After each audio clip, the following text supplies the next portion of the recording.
back and bigger than ever. It's the unofficial 40 from Soonerscoop.com. Now, here's the entire Sooner Scoop crew. Carrie, Josh, Eddie, and Bob.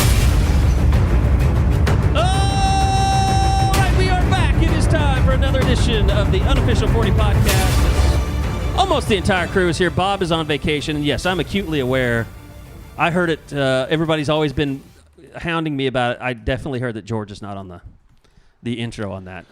It was in my mailbag this week. I got a question about it. Did you really? I think you need to prove your worth before we just let you in. I said, not only do I need to prove my worth, but it's kind of like I'm a surprise guest every week, so I kind of like it. You're a reoccurring surprise guest, though. Yeah.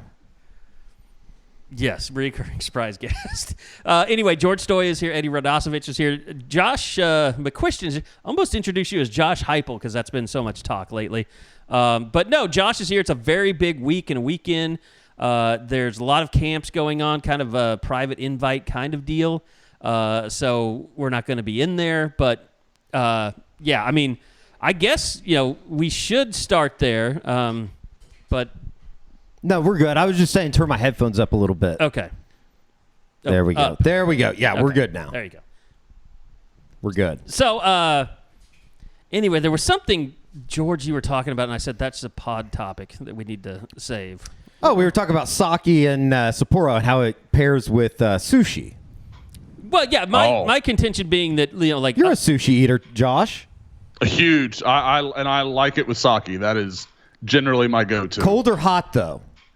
I'm usually a hot guy. Yeah. Now, I will say I have one weird thing because I'm not a big drinker with my food. I don't really like to do that.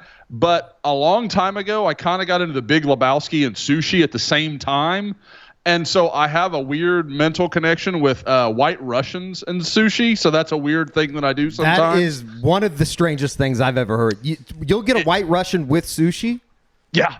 Yeah. Is it frozen? Do you get a frozen one or is it on the rocks? No, no, it's just on the rocks. And literally about half the sushi joints I go to and order it, they're like, "You want a what?" And I have to explain it because A, they don't really know how to make it, or B, they can't believe I'm actually ordering it. Also, I got a lot of shit in the mailbag for saying that my top 5 movies, Big Lebowski was in there, Dazed and Confused, Everybody Wants Some.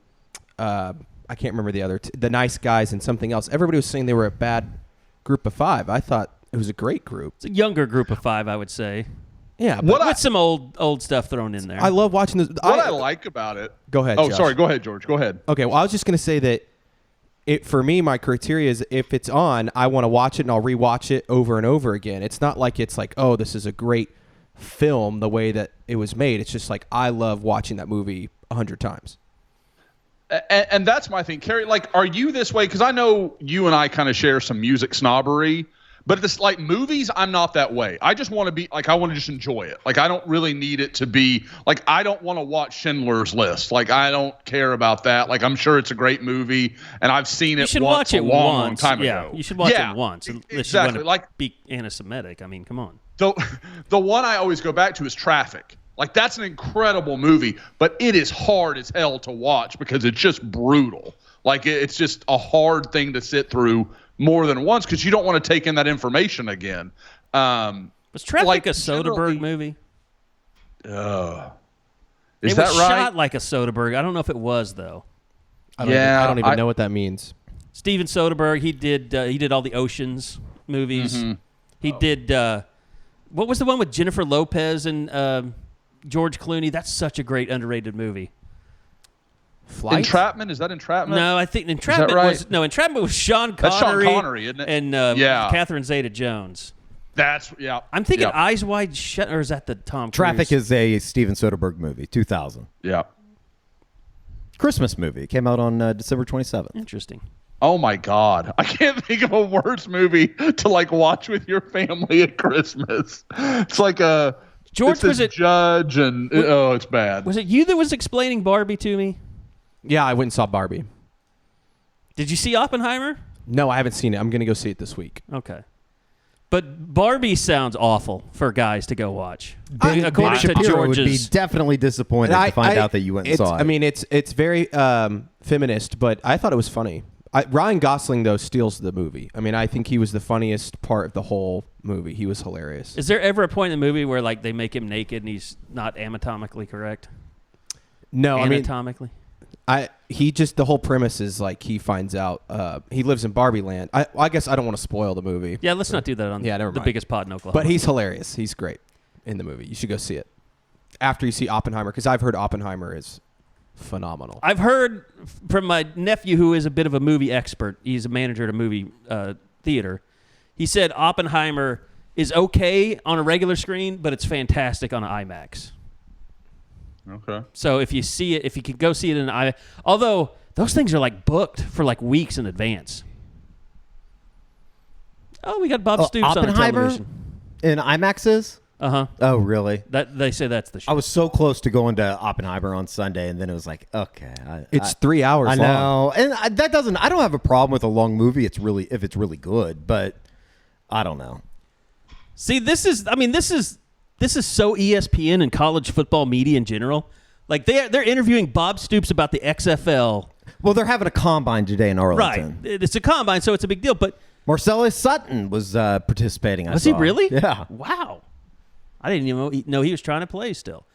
But like college football, there's people starting college football practices today. And it's not even a big deal on Sports Today? Center. Yeah. Really? I think so. Like the week zero The week teams? zero teams, yeah. So USC started practice today? I don't know if they started. I think like Duke started today or something. Huh. I have no idea. I just assumed that everybody was starting at the same point next week. No, I think everybody gets to go a week earlier if they're playing week zero games. Okay. Which USC Well, is. that would make sense. Anyway, it is. I think it's time now for our Enjoy Fresh Perspective look around, because I wanted to start out with recruiting today. And Eddie, we'll get you to tell us about your perfect vision and our drive to Nashville, that you used it quite well. But Josh, real quick, just kind of let us know what the calendar is doing right now. There's a camp today. There's the party at the Palace coming up this weekend. Yeah, you've got two huge events, stacked basically over the next 72 hours. And though there's already guys on campus right now, guys starting to come in. Kevin Sperry's tweeted that he's there. We've had the first offer of the day go out to Abdul Sanders, a linebacker from Mater Dei in Orange County in California. So they are very active. But, I mean, the visitor list for this thing today is massive. I mean, some of the really elite players from this region, some guys, I mean, I think I've got about 35 guys confirmed, and these are almost unanimously guys holding offers, a lot of 4-stars, a lot of on 300 type guys. I mean, really top-end type prospects. So that's a big one. I think the party at the Palace is going to be interesting because it's not the name event like it was last year, where you had the David Hicks and Colton Vosick and Makari Vickers and all these guys. I don't know that it's going to be that big. I think but you may see a lot of guys be able to get a lot of attention, like namely Danny Okoye and Grant Bricks, two of Oklahoma's more important recruits, in my opinion, that maybe I don't think enough people talk about. But I think they're going to get a lot of focus, and there'll be plenty of other guys there. But I do think, I've had some people ask me, what are the commitments going to look like? If we're talking in a month and there are, between 24 and 25 classes, if there are 7-8 commitments, it wouldn't surprise me. I mean, I think it's going to be a very busy 3 or 4 weeks here in, kind of on Oklahoma's commitment list. I guess we'll backtrack a little bit, but Friday was obviously a massive day for Oklahoma's football and baseball programs with the commitment of Taylor Tatum. Carrie, George, and I took in the commitment on the way back, listened to the Longview thing, which I'm not saying this in a derogatory term. It was the most Longview, Texas, this is a celebration, big shit, yeah. Mm-hmm. Big shit football, though. I thought the production and everything that we listened to on the stream was excellent. I mean, it was impressive to listen to, but obviously being in the SEC played an important role in getting the number one running back in the country to commit, and it's kind of exciting. It felt like it had been a long while since there was that much celebration over a commitment, and obviously when you go head-to-head with USC, it's going to be like that. Back to the Longview production. I feel like the Youngs pulled one over on me on that trip. How so? You were like, hey, you can go ahead and plug your phone up to the car and we'll listen to what you want to listen to, which meant I couldn't look at anything. I couldn't get on Instagram because the music would turn off. You know, you trapped me in the back seat. I have no outside world. That's the way that it should have been. You used me. Carrie, this is dad life. This happens to me all the time. My girls are watching iPads. My wife's looking at her phone. And they're like, well, Dad, we want to listen to this. And I'm like, no, you cannot have that. That's all I have is what I listen to. So I claim domain. Yeah, it was a lesson learned. Well, it was either that or you had to listen to a couple more Tim Dillon podcasts. Those were great. They were great. I think there was some life advice that was thrown out there that is applicable for everybody. I think you two I've never thought you two were more weird than I did after that trip in those podcasts. Weird? I thought the same about you, Carrie. It's called staying up to date with everything that's going on in this world. But they were old podcasts, so I guess we do have a little bit of leeway there. Anyways, Taylor Tatum, Josh.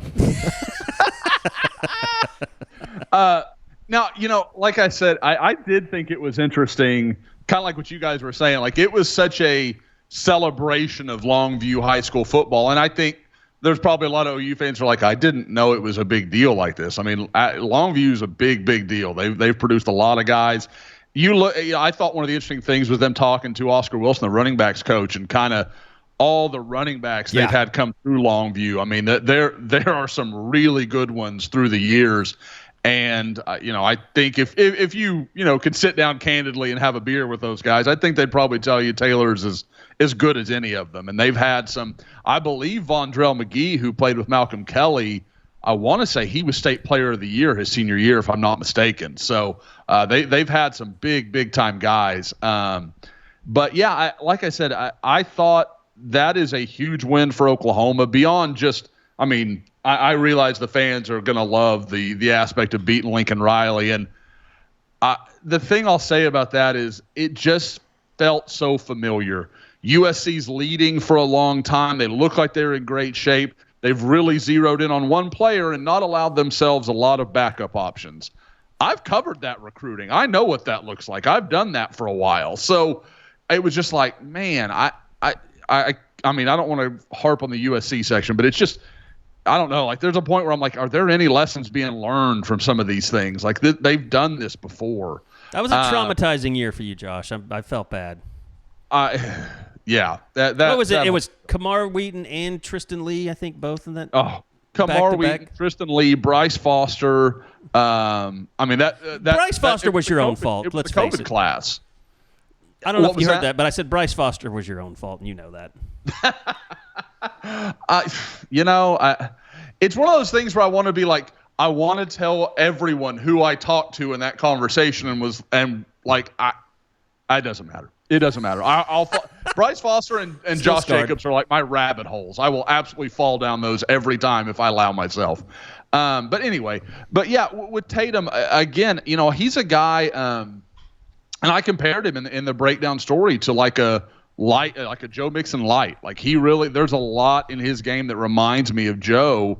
From the way he moves, the way he's a very skilled receiver. I mean, they line him up in the slot. I know they talked about it in that Longview presentation, but they do a lot of stuff with him, and I think he is a near ideal fit for what Oklahoma wants to do at running back with his size and, like I said, that ability as a receiver. But he's also just a gifted runner. I mean, he really is a top shelf tailback, and then you think of all that he brings in baseball as well. I mean, he's just a huge win for Oklahoma's athletic department, honestly. Yeah, and look, I think that's kind of the Lincoln Riley thing took it over the top, though. I mean, it's like, yeah, Oklahoma gets 5 stars here and there, and everybody celebrates it. But like everywhere I went, whether it was the store, if somebody knew who I was, they were so jacked up about that recruiting win just because of the circumstances around it, more so than the actual player, because most people don't know what this kid looks like, or haven't watched film on him. Like, I think everybody looks at, he's the number one running back, and then you go, and it's obvious that's why it attracts. And I think they kind of know it screwed over USC in a lot of ways because they sold out to sign him or to get his commitment. If you know a little bit of the backstory too behind DeMarco and him kind of almost being in limbo of where he was going to go, and then he ends up, staying and obviously winning that recruiting battle. I mean, that's huge for him too. Yeah, I mean, like you said, I mean, and Josh, maybe you can speak to this better than anybody, but it did feel like he just got left behind. But I remember he and Cale really sucked it up, did everything they could to, work hard to keep that recruiting class together until Brent got there. And it looked at the time like, okay, he got left hung out to dry, and now it looks like, well, he screwed him right back. Yeah, it is. I mean, and you think about it, the fights that DeMarco had to lead, and guys, we talked about it at the time that there very much was almost a DeMarco Murray like drawing a line in the sand, like you're with us or against us kind of thing, and he was very pivotal, not only in Javonte Barnes but Jake Taylor, some of those West Coast guys exactly. When Gavin, famously tweeted out the Wolf of Wall Street video, I'm not going anywhere. So, and I think that was a lot of that was DeMarco. I mean, saying, hey, man, we don't need you to just be with us. We need you to be out there on Twitter, on social media, making it clear, like, what you want to do, where you want to be, and everyone else should, stay with us kind of thing. So I think that was really big. And I thought it was kind of one of those moments where you first started to think, like, maybe DeMarco's got a pretty big future in this someday. Because I think a lot of guys that frankly didn't have a lot of coaching experience and didn't have a lot of time served, even though he's so familiar at Oklahoma, would have kind of ducked away from that. But he didn't. I mean, he really was one, and you're right, Cale Gundy deserves credit as well. But DeMarco, being the young guy that he was, I was always pretty impressed with how much he kind of took that on his shoulders. And now you look at that running back room and what they've done and whether they get Caden Durham or not. I mean, that running back room has been transformed in the matter of a couple of years to, that there's multiple NFL guys that are going to be in that room for the coming years. It really is amazing when you look at what that thing was, 2 years ago even. And they always had, I don't want to say a home run guy, but, obviously Kennedy Brooks was really good, and then they usher in the Eric Gray era. But now it seems like that entire depth chart is stacked with guys that, even I don't think they're going to get lost in the discussion, but even guys that they came in that are going to be technically true freshmen now with Dalen Smothers and Caleb Hicks, it seems like, they're not just stopgap guys when you're talking about bringing in the 2024 group. Well, Marcus Major used to be seen as like the young guy that was going to break out. And I mean, Marcus Major's a talented guy, but like there was no expectation of him as a recruit, like, oh, he's going to be the foundation piece of an offense. But now, I mean, you look at the young guys, I mean, the buzz about Caleb Hicks is really big. Dalen Smothers, I think, is one of the most underrated players maybe in that whole 2023 class across the country because he didn't play as a senior. People just kind of forgot about him and how good he was, how talented he was. But I mean, I thought he was a fringy top 100 guy in the country, and he just kind of sneaks onto OU's campus. And I think it's going to take some time for him to find his feet and that kind of stuff. But like I said, you throw in now Robinson, Tatum. Not only is it a really talented backfield, you've got a lot of different types of guys. I mean, Dalen Smothers and Xavier Robinson could not be more different as players. Sure. But if you can find a way to make that work and have them together, there's a lot of variety in what you can do. As for, the running back can only be as good as the guys that are blocking in front of them. I think it was probably much needed would be the way to say it with the commitment of Eugene on Tuesday. Yeah, that's one, just to calm everybody down a little bit. I know there's a lot of angst over Bill Bedenbaugh and what's going on with offensive line recruiting. And this morning's Woke, we had something on Michael Fasusi, who's a fringy 5-star in the 2025 class. And I can tell you, Oklahoma's as good a shape with him as anybody's going to be. I mean, like they are right there. That was the first time his family got to go, so they impressed him as well. But to Eugene Brooks, this is a guy that, you look through the years of the guys that Bill has had some success with, there's some element of these guys. Like he's probably 15 pounds heavier than he should be right now. He's carrying some bad weight. At times you can see it on tape that he doesn't move like he should because of it. But you get him here, you let him work with Jerry Schmidt. He, that kind of transforms his body. He's a good athlete. Like, I can watch him on tape. He bends at the knee. He can move laterally in pass protection. Like, there's some stuff there that I like. But again, he's nowhere near a finished product. I get why he kind of is ranked where he is. But there is stuff that if you have the right strength and conditioning guy, you have a coach who can teach you technically, I don't think there's any reason to believe that B.J. Brooks can't be a really good player. And you look at his offer list, guys. I mean, you can say whatever you want to about his ranking because I hear OU fans all the time, well, look at the offer list. His offer list is Texas, USC, Georgia, Texas A&M, like a bunch of big-time schools. Now, I'm not telling you they were all there at the end. They weren't. That's not what I'm saying. I'm just saying those schools thought enough of him to offer him. There is talent there. Now it's about whether Oklahoma can kind of get that out of him, because this class, I think we can all accept, is going to be a bit of a developmental group. They need these guys to pan out, and they need Schmidt and Biedenbow to be the kind of guys that we all think they are and can find talent where maybe others missed on it.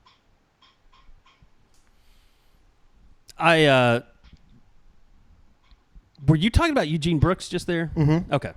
Mm-hmm. I zoned out a little bit, maybe. Hey, it's not just me. It happens to others too. That's exciting, Got a lot of stuff going on. George is busy eating all the chicken, so we have a fly. And the sopapillas. You got mad about that. God, George, like there was almost a mental breakdown. Sopapilla, and you ate like 8 of them. I don't need 3. them. I'm fat. I don't need them. And they were the small ones. Did me a favor. They were like the little bite-sized mini ones. sopapillas, yeah. They were delicious. Josh didn't even pay for this. I paid for this. This is what's going to be – this is why the YouTube stuff is going to be amazing, because people don't see this. Like just a table full of fuzzies and George just downing it all. Well, and the funniest thing, and it's stuff that I didn't even realize until we started doing some of this, over video, is like the guys will set me up for a question knowing I'm going to talk for 2.5 damn minutes, and then they're like eating or drinking or checking their phones. Like, there's no interest in what I've got to say. It's just presenting it to everybody else. So I'm anxious to see, that everybody, that the fans are the people that actually care about me, and that's important to me. So, We really need to televise the Zooms where Josh is giving us the updates on recruiting every week and how we get it all there first. This is just a replay. Absolutely. Yeah, this is secondary. We've talked about all this at least twice already. Okay, so let's move on to Party at the Palace, because we kind of just glossed over that. Like, this is more of an event for younger players, right? This is almost like a new type of junior day. Now, well, it depends. Okay, are you flipping? So the Party at the Palace is on Friday. If you're talking about what's going on today, that's the Sooners Under the Sun thing, or Under the Stars, I think is what they're calling it. And that's the younger players. No, that's the younger event. Okay. Today is the younger. So the Party at the Palace Stars. really, I mean, could they get commitments out of that?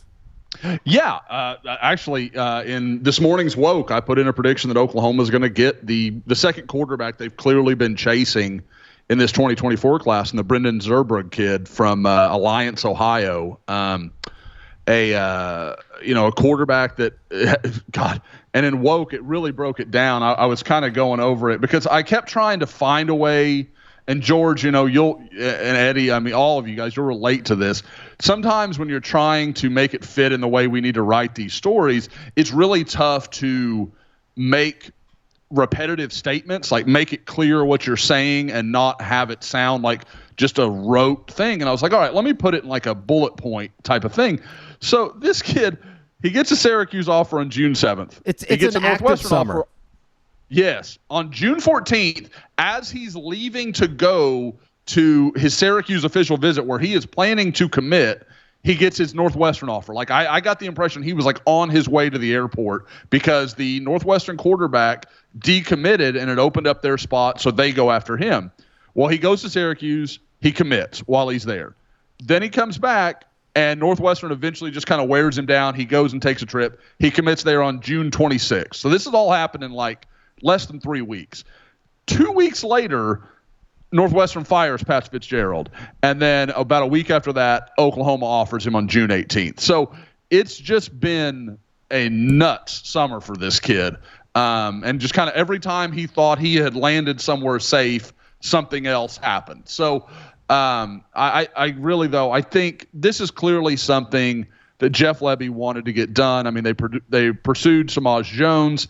There is, another quarterback that may be on campus this weekend, Trevor Jones, kid from Florida. Or is it Jackson? I might have just messed up his name because of the Samaj thing. So, but there's no question. This is someone that Trevor Jackson, I apologize. He's, to add insult, he's from Jones High School. I was like, where am I getting Jones from? That's what it is. But anyway, there's a possibility he'll be on campus. I just think it feels like to me Zurbrugg is the guy they've kind of zeroed in on as a guy that would be a good, third scholarship quarterback. Again, if we all assume Dylan Gabriel is going into his last year. So, I think that's something they've seen as a need. I think they don't want to go to the portal and take another guy like a Davis Bevel that they know they don't want to have to put on the field. So this is a guy that, again, had offers from Dino Babers at Syracuse. Northwestern was pursuing him. I mean, he has some pedigree. And you watch him on tape, there's some stuff to like there. So, again, I think he is he's an interesting one that'll be there. Devon Mitchell, getting him on campus for the first time since his commitment. Of the uncommitted guys, Josh Iasosa, the recent offensive line offer from Edmond Santa Fe, he'll be there. I mentioned Danny Okoye earlier. Michael Patterson McDonald is expected to be there. But I know people are going to focus on, well, why isn't David Stone there? Why isn't Williams Nwaneri there? There's reasons for all. I mean, David Stone's gone back to Florida for IMG. Their camp had started. So he's going through all of that stuff. Are we currently going through a David Stone meltdown on OU Twitter right now? Yeah, that's happening because David Stone has said he is going to visit Alabama, and everybody is losing their damn mind. I see a guy going after you on Twitter right now. Is Dustin J. Hobson? Oh, he's mentally ill. He's mentally ill. I was just gonna say I've stopped responding to him. He went after me over Joseph Jonah Janier. I basically showed him the receipts. He then deleted everything he'd said to me and acted like it didn't happen. Came back like a week later, went after me about something else, and I kind of called him out on what he'd done and how he'd been wrong before. He proceeds to block me, tell everybody that I'm picking on him. That is the way. That is the perfect. I mean, that's the way of a troll. He attacks you. You clap back, and then they claim that they're the victim. Yeah. It was, and like today he went after me, and I was like, man, I hope you're doing okay. Like I'm legitimately worried about that guy's mental health. I'm like, we're not doing this again. I will say, for everybody that's freaking out and having, like, I've said it for a long time. When David Stone signs somewhere else, I'll believe he's not going to Oklahoma. That's how – it's very rare I'm this adamant about something. I don't see it. I don't see it.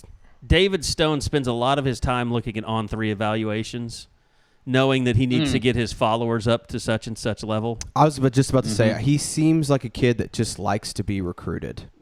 Like he likes the process. Yeah. And there's nothing wrong with that. No. And you know what? I hope he gets 100,000 Instagram followers out of this, and then he can make more money when he gets to college. You're lying to yourself. And I get it from a fan base perspective that you're lying to yourself if you weren't one of the top players in the country and you didn't want to go take a visit to Alabama to see what Nick Saban has to offer you. Like, I think everybody would want to be a part of that process. But recruiting isn't reasonable. I'm trying to see how many followers Mr. Stone has developed recently. It's not concerning yet. I think it's probably the best way to say it. On Twitter. Is there any concern about Williams Nwaneri not coming in this weekend? Did we lose Josh? Josh? No, I'm sorry. Sorry, I was reading something. I fell down a rabbit hole. No, we're all going through attention deficit disorder right now. Yeah. So from everything I've been able to gather, and this news broke about an hour ago that Williams Nwaneri was not going to make his expected trip to Norman. And for those that don't know, obviously the party at the Palace would be the more geared toward him. It's more about the seniors and those kind of things. My understanding is that he was supposed to come in with Kamori Moore and Isaiah Mosey, the Lee Summit North guys. Isaiah being the son of Lee Summit North's head coach, Jamar. And what it sounds like has happened is that he was told he would not be able to go by his parents. Now, from what I've gathered, that has nothing to do with Oklahoma. That has nothing to do with his recruitment. It sounds like maybe did something that his parents weren't pleased with. And he got grounded? That's kind of the vibe. He got grounded. That's kind of what I'm picking up. I didn't know that was still a thing. We've all been there. Yeah. In this day and age, like, should your parents be able to take over like your Twitter account and say David or Williams has been grounded? I'm surprised that we haven't gotten to that point yet. It seems only fair. I 100% understand that people are going to have, like, the bullshit meter goes off. Like, I get it. Like, that's fine. I'm not telling you. This is a family thing. Like, I can't know for sure that's what's happened here.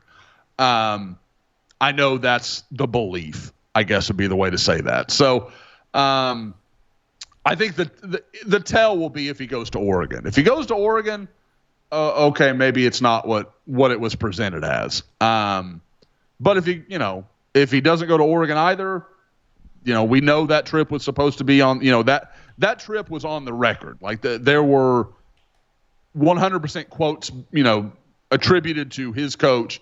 He'll be at Oregon this coming weekend. If he doesn't make that trip either, okay, then clearly something happened to change the plan. So we'll see. But I mean, have I heard anything that changes where I would almost say the opposite.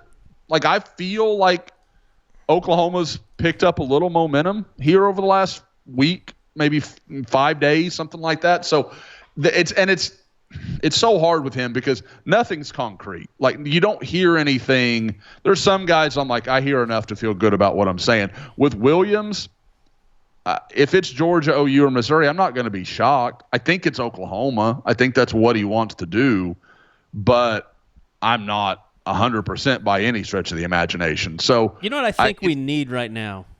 We need someone with perfect vision to see into the future. I think that person is Eddie Radosevich. Tell us about your perfect vision and whether or not it allows you to see if a kid's going to commit to Oklahoma or not. Well, not yet. I think I got to go back in for a recorrective procedure for that to happen. But I was able to see through the S storm that was the rainstorms that hit us in Memphis and Jonesboro on the way back from Nashville. And it was because of Enjoy Vision, which is the best laser vision center in Oklahoma City. Not even close. The combination of mind-blowing technology, experienced eyeball surgeons, and exceptional patient care was life-changing for me. What they're doing, Gary, is for the unofficial 40 listener, they're giving $400 off of LASIK. You can go to enjoywithme.com. That is the letter N, J-O-Y, withme.com. Use promo code U40. It's for the unofficial 40 listener. $400 off LASIK. You'll be able to see probably better than anybody that sits around you at the ballgame. And then that's when you get the opportunity to bitch and complain about how Jeff Levy's calling the game. Because you can see better than he can from upstairs. And maybe Jeff Levy needs it. Just go to enjoyvisionwithme.com. Jeff, just hit us up. We'll get you taken care of. I'll personally do it. Okay. They let me go in and do surgeries every other Friday.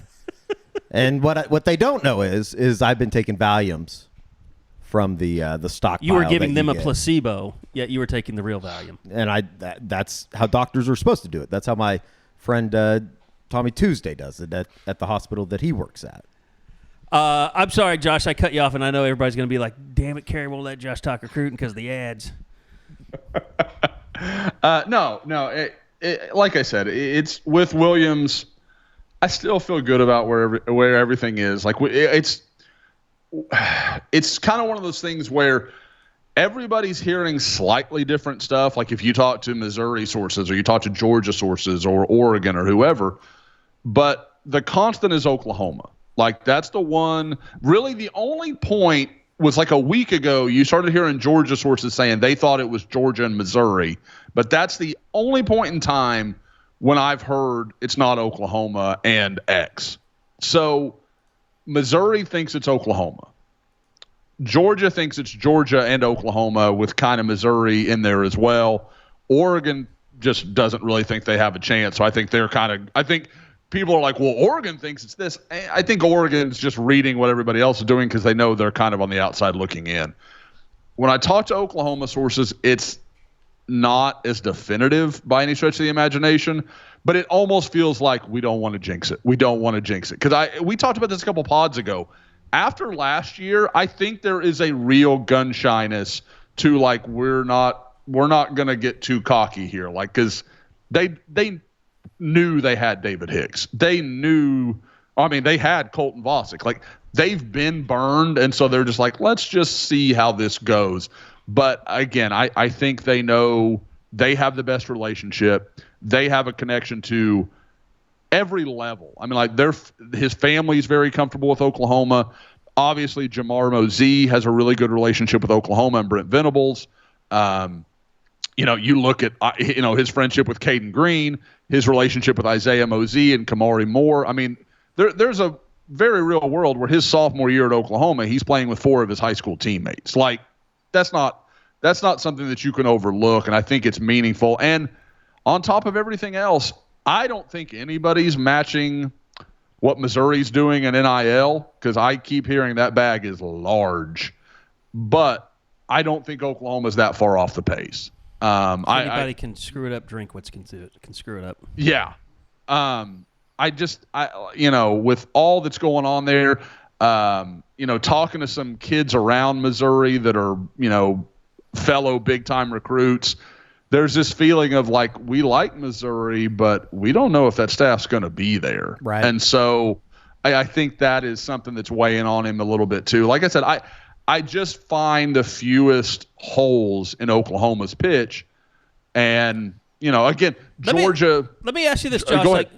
You mentioned Oregon a lot here, and they're in limbo with their conference. Like, is this the first time that you think you're kind of hearing that SEC juice play a factor for Oklahoma with national recruits? I mean, I know Tatum announced that the SEC was a big part of Jaden Jackson a couple weeks ago. Yeah, but with the big dogs that they're fighting Georgia tooth and nail, and Alabama and all these other schools, like Oklahoma can really, I mean, they can put their chest out a little bit right now in regards to that. They can. And then you throw in also that these guys get to come in and be the ones that, you guys get to write the story of OU and the SEC. Like, you're going to be on the very first SEC Oklahoma team. It's not, oh, you're another. I mean, and no offense to Georgia.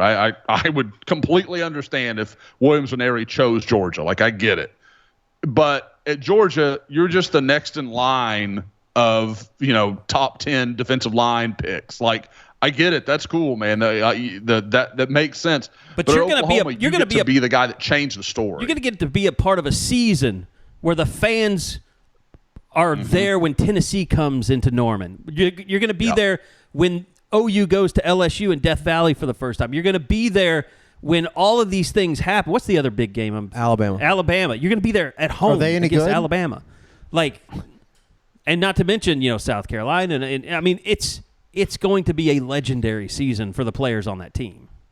Yeah. I mean, almost regardless of what happens next year, it's going to be a season that OU fans are going to talk about forever. Like, I mean, I think that's true of this year too. Like last year in the SEC or in the Big 12, you go through all that. Like, I mean, I know we're focused on the recruiting side, but these next 2 years are going to be pivotal in Oklahoma football one way or another. Sure. So I think it's and I think that's interesting to these guys. They get to be part of something unique. And again, when I talk to people, I just get the impression of there is with Williams and Airy, it's just we're not going to say anything brash, but we feel pretty good. Like that's kind of the way I would say it. And again, it could be any of those three. I would not be shocked, but it does help Oklahoma that they don't have to fight the SEC front anymore. Like, you guys aren't going to be Big 12 players. You will be SEC players for your entire career. Are you getting the feeling, and I know we had some talks this morning here in the office, but it's almost like the coaching staff is almost like grouping this as the four. Like, if they could land these four guys that everybody wants, like, that would be the ultimate kind of cherry on top to this class. Like, I don't think that it's a real possibility, maybe for the first time. Well, now, I guess my question would be, now, obviously, we're talking about Williams and Neri. We're talking about David Stone. Who were the other two? Adding Tatum and Nigel Smith. Yeah. I mean, those four are massive. I mean, and again, I don't think enough can be said for what Taylor Tatum means, because Oklahoma goes, and these kids see it. They see it all over Twitter. Oklahoma lands the number one running back in the country, Like, it just gets beat into their head because they're on Twitter, and there's no way that doesn't resonate. And when Oklahoma starts to get a couple of these other guys, if they can get Williams and Neri in the boat, I for the longest time, I thought David Stone would help push Williams and Neri over the finish line. If Oklahoma gets Williams first, the reverse is also true. Like, I mean, that's just one of those things. And Nigel's, obviously, he's like a little over a month out from his decision, and you just keep seeing more and more coming in for Oklahoma. Now, I don't think you can go to sleep on A&M. He's going to be there this weekend. They're going to get the last kind of shot at him. But he's been to Oklahoma 10 times in, like, the last 15, 16 months. Like, there's maybe 18 months. But, I mean, he's been there a lot. And I think has a great relationship with Miguel Chavis, really likes the whole staff. So if you can just get a few of those dominoes to fall, and maybe Taylor Tatum is the first one. Maybe that's the way that works. But and I talked about it a couple of weeks ago, I like the way the momentum is working. And I know everybody's going to see the David Stone stuff and the Williams and Neri stuff and read into it all these other things. Sometimes stuff just happens. Like, you have to be able to adapt and deal with it. I don't think this trip this weekend was going to be the deciding factor for Williams and Neri. Like, to me, the fact that he was going to make that trip was a much bigger indicator of what he was thinking than anything else. Because what's he got to come to Oklahoma for? What does he need to see right before he makes his decision? Like, I don't know. I don't see that as a huge thing. But if it was a huge thing, then he'll get back down. Like, he may come down in early September and then pushes the decision off, because that's been rumored too, is even maybe this August 1st, August 8th thing won't happen, and he'll push it off into the season a little bit. And who knows? Maybe he and Nigel Smith go right around each other in early September. So, again, I still think it's Oklahoma, but we're just we talk all the time about how kind of stale recruiting can be, because guys like me generally know what these guys are going to do at the time of a decision. He's genuinely fun. Like, I am not certain of what Williams and Neri is going to do, and that's kind of exciting. Like, we all get to just follow this and see what happens, and of course we'll keep tracking it, and maybe I'll be more confident closer to the finish line. But right now I think it's OU, but there are other options that are completely possible. We mentioned the trip to Baton Rouge. We don't want you to wait till 2024 to get that New Orleans flair, because we want you to go to primeshrimp.com, Prime shrimp.com, and get that New Orleans, Louisiana feel. Get your signature season. Get the New Orleans style barbecue shrimp. Get the signature Cajun season. Also the Louisiana boil Cajun shrimp. Get it all. I mean, here's the thing. Use this promo code U40, and you will get 25% off your entire order of $50 and more. If you want to go more classic, the lemon and cracked pepper shrimp is there for the taking. Also, French Quarter Alfredo. It's Alfredo with a little zing to it. Garlic herb butter shrimp. I mean, just go to the website, primeshrimp.com. Pick what you like. New single-serving restaurant-quality meals in under 10 minutes. Just put those things in boiling water straight from the freezer. And, I mean, George would be the night of his life. He likes shrimp so much. So go primeshrimp.com, use that promo code U40, 25% off your entire order of $50 or more. Just go.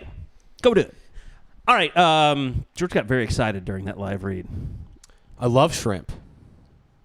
Big shrimp guy. You hear that, Prime Shrimp? The last time that George told me this was going to be the night of his life, I was trying to get him on Broadway at some point.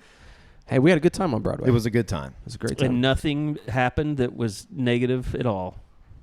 No. I don't think anything did. Am I missing something? I thought we weren't allowed to talk about this on the pod. Oh, no. We just had a fun time.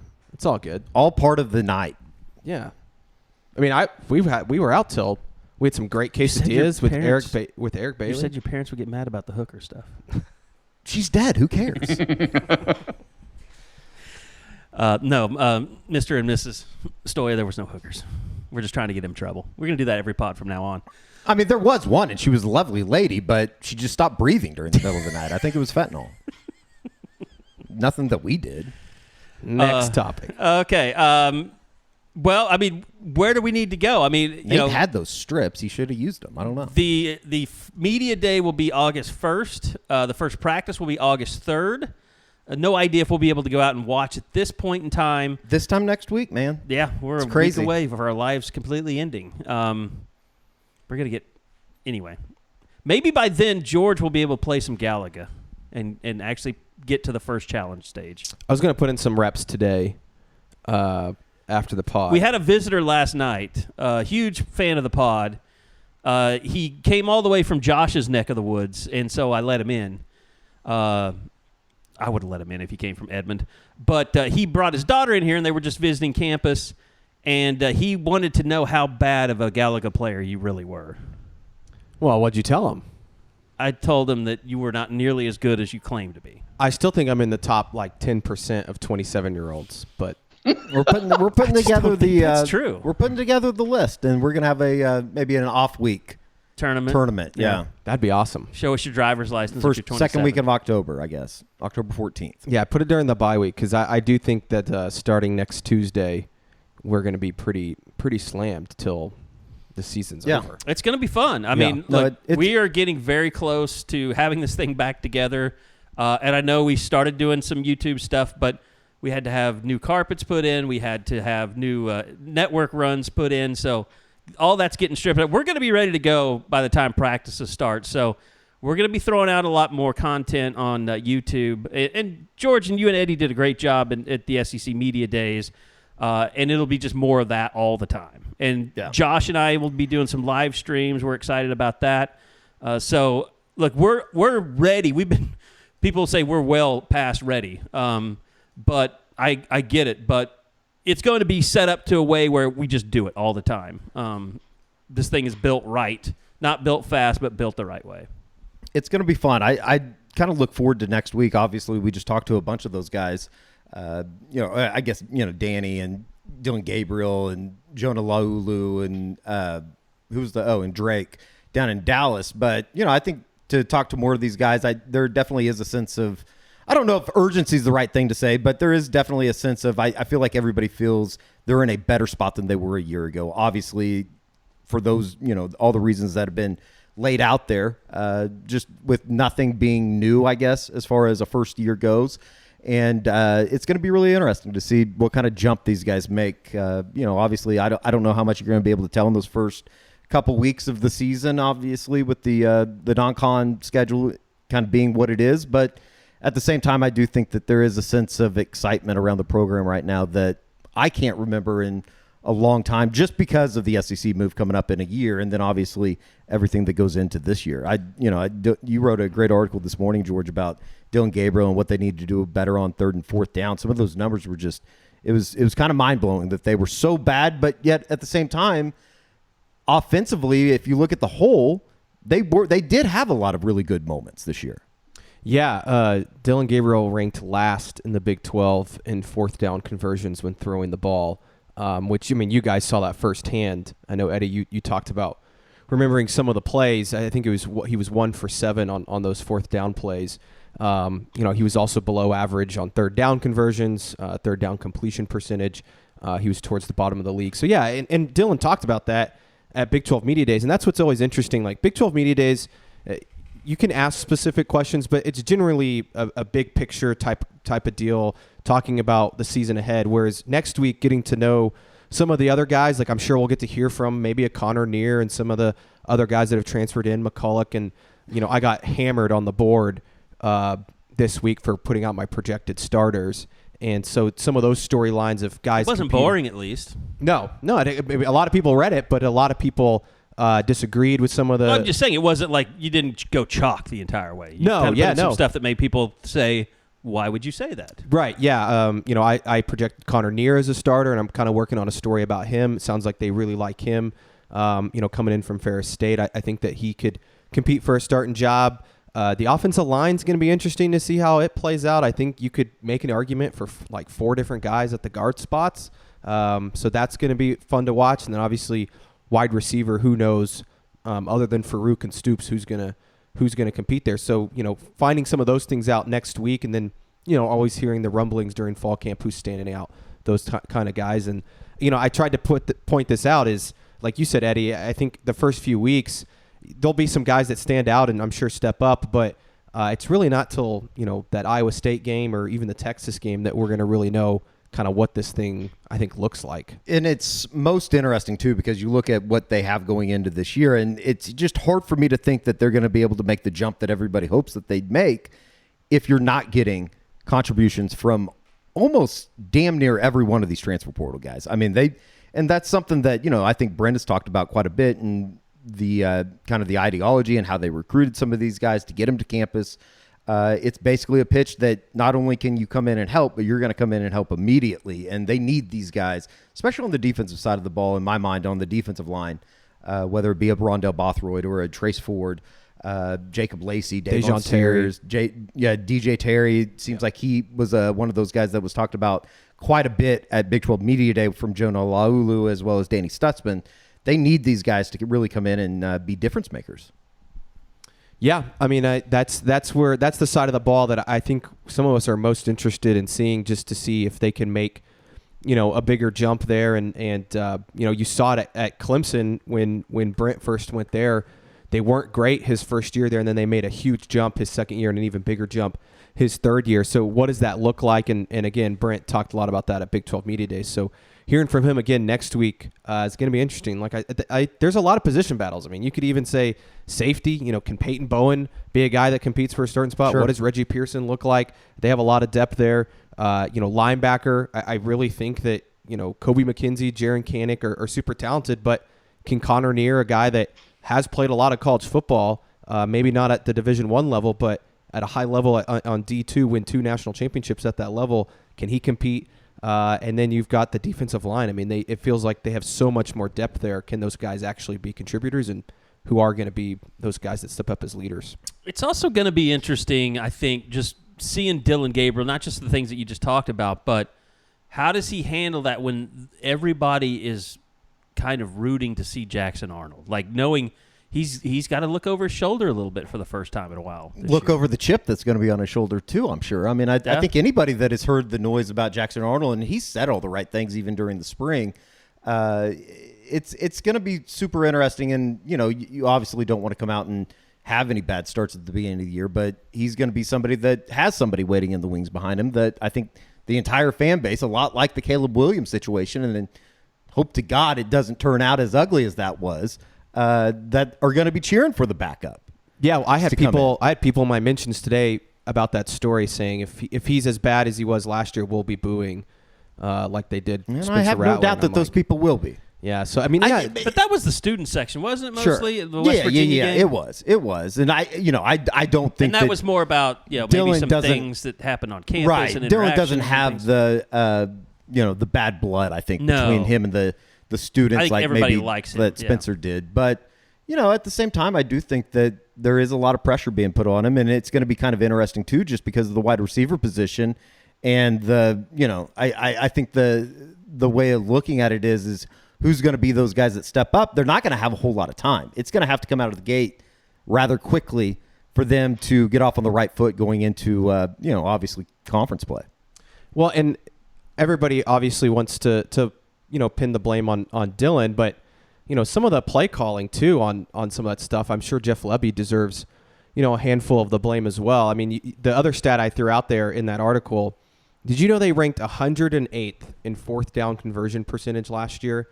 They ranked 14th in 2021 in that, and then 65th in red zone last year. They were first in red zone in 2021. So the whole offense just wasn't great last year. You look at their offensive stats in the fourth quarter, they were awful. They were really, really bad in the fourth quarter. And some of that's on Dillon missing throws and certain things like that. Maybe the offensive line, wasn't running the ball. Maybe they got worn down because they were running so many plays. I don't know what it is, but those efficiency things also fall on the play caller, and so it's going to be interesting to hear from Jeff Lebby, see what he has to say. I remember talking to him back in the spring, and he talked a lot about situational football, and that's what they focused on in the spring. Well, there's no doubt that was like the number one talking point at Big 12 Media Day was what they do in the fourth quarter and finishing football games. And you look at, particularly the West Virginia game, the Texas Tech game, even the Bedlam game when things became tight at the end, that they were still able to win. They were not able to stay on the field offensively, and they were on the field too long defensively, which is, obviously a recipe for disaster. Yeah, you think back, I mentioned the 1 of 7. If I went back and looked, I think I can remember a couple of those fourth downs against maybe Texas Tech or West Virginia. If they just convert, 1 or 2 more of those on those 7 throws, do they win those games? And that's what it comes down to. And it's I don't know what you do in the offseason to correct those things. I guess it's just watching film and practicing those type of plays, but it's going to be interesting again to hear from Lebby next week on kind of how they're going about that and what that looks like in practice. Josh, what are your biggest question marks going into the season? Obviously, we've kind of, not to make this a doom pot by any means, but it is interesting going into next week and the start of practice where this thing is at. It feels like it's moving in the right direction, but I think we caught ourselves in the same position a year ago where you thought everything was going to be alleviated. And guys, isn't that almost the thing? Like every time you kind of let yourself believe like, okay, this could be better. They're going to figure this out. This will be better because of X, or this will be better because of Y. You're like, well, what about last year? Sure. Like, it's just like this little thing in the back of your brain you can't ever get out. Well, and you fall back on the idea too of like the Cover 3 guys that I was listening to on the way down here today. They're doing Big 12 projections and the over-unders for teams, and everybody looks at the OU and the 6-7 record a year ago and just like, there's no way they can be that bad, right? Like, there's truly no way. And then when you look at the games, it really is like 4 or 5 handful of plays that were the factors in a lot of those games that they lost. Yeah. And, something, and I listen to that same pod. I like Cover 3. I know a lot of OU fans get mad at those guys. But one of the things that I thought was interesting that they were talking about, just looking at the roster, there's a lot of guys that because we're around it every day, and, I covered these guys recruiting, and you guys are sitting there going to practices, like you have a better feel for it than they do nationally. But at the same time, when you look at this roster, who are those guys that you're like, absolutely, that guy makes plays that 90% of college football can't make? How many of those guys does OU have on its roster? I don't know. Like Tyler Guyton, okay, I can get there. Dasan McCullum, maybe. Like I think there's a lot of really good players, but the guys that are going to push OU to that next level, I don't know. Like, I don't know if I'm ready to buy that. Now, again, they don't have to go there this year. You go 9-3 against this schedule. I'll say it again and again. Anything less than 9-3 is a massive disappointment. Yeah. Like I'll say that and I'll own it at the end of the year. Like that's fine. I mean, unless Dylan Gabriel, Jackson Arnold, and half the starters get hurt, Oklahoma should beat at least 9 teams on this schedule. It just should. And if they didn't go 6-7 last year, we'd be talking about this as a playoff team. Sure. Because of how this, and it's not that I think they're that talented. The schedule is so good and so favorable. They need to go in there and handle business, and they don't have to face Kansas State. They don't have to mess with Texas Tech. All these schools that have given them trouble, they just get to go past. And I don't know. I think on both sides of the ball, I worry about playmaking. Just overall big plays, making life easy for yourself. I don't know how many of those guys I'm ready to believe are ready to be those kind of difference makers. And Josh, I think that's the scary thing, because it's like you want to believe in some of these guys, and maybe a Petaway becomes a superstar. Who knows, right? Like maybe he becomes that guy we're talking about, or an Andrell Anthony. But they just have so many guys, it feels like, on both sides of the ball that you're like, I think he's going to be a really good player, but we haven't seen it either in an OU uniform or just on a consistent basis. I mean, Billy Bowman, right? We all think that he can be a great football player, but can he stay on the field? Can he stay healthy? Can he be a consistent player? Danny Stutzman, right? I think he could be a great playmaker, but can he do it on a consistent down-to-down, play-to-play basis? That's the thing that you want to see from a lot of these guys is consistency. And that's where you get into the growth and being in the second year, and you go, okay, well, maybe the first year there was a lot to learn. There was a lot of stuff not even on the field that they had to get used to, whether it be getting in the film room, learning the defense, knowing where they need to be.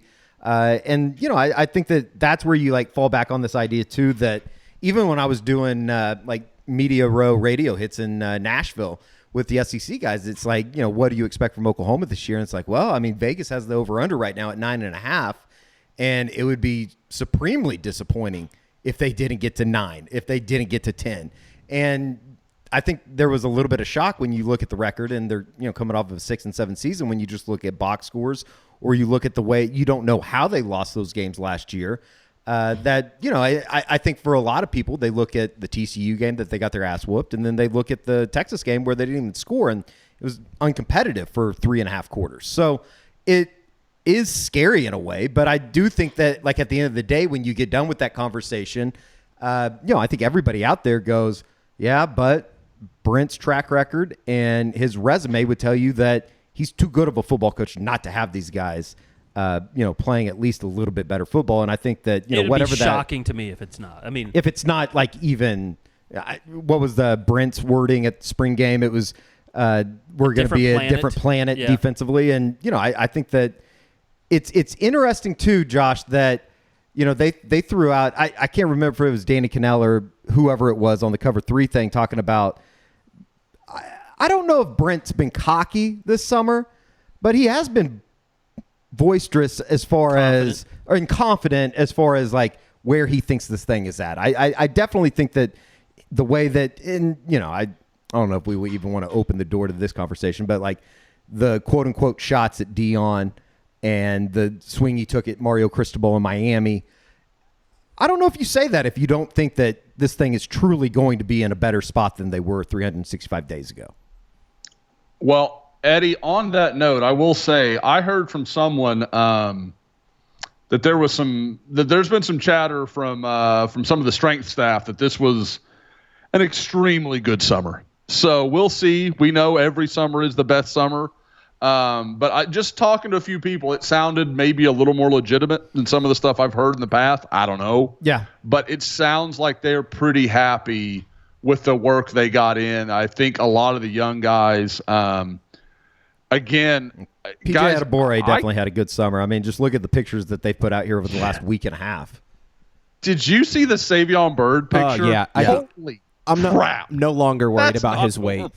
No longer. I wish that picture would have come out before I put out my projected starters, because that was everyone's number one complaint. I didn't have him starting. And it was just because I was like, look, he's not, he didn't put on the weight that he needed to. And then that picture came out. I was like, oh, he looks good. Complete fan take as far as the incoming quote that I will give. But it is good news too when you see how much he's been hanging out with Tyler Guyton, somebody that's kind of known the ropes, going to be looked at as a leader on the offensive line. I don't know if that means that he's necessarily going to be the starting guard either. But at the same time, I do think that goes for something to know that, they're hanging out, they're spending a lot of time together.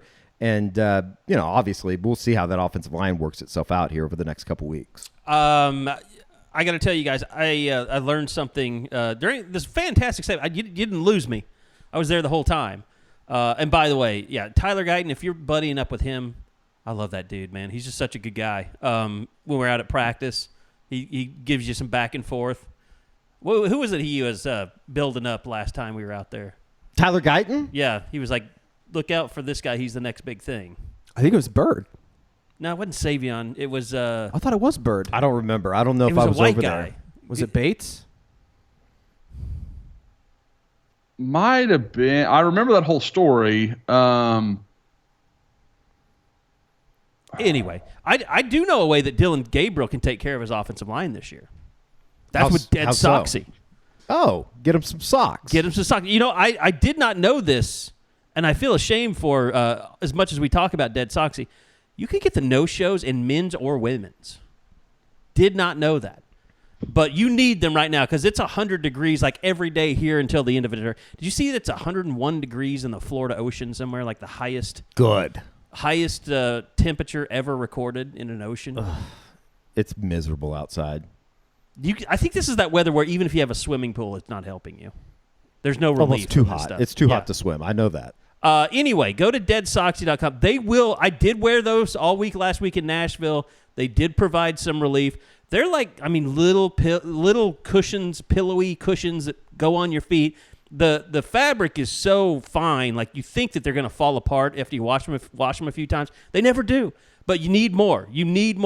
Go get the 6-pack.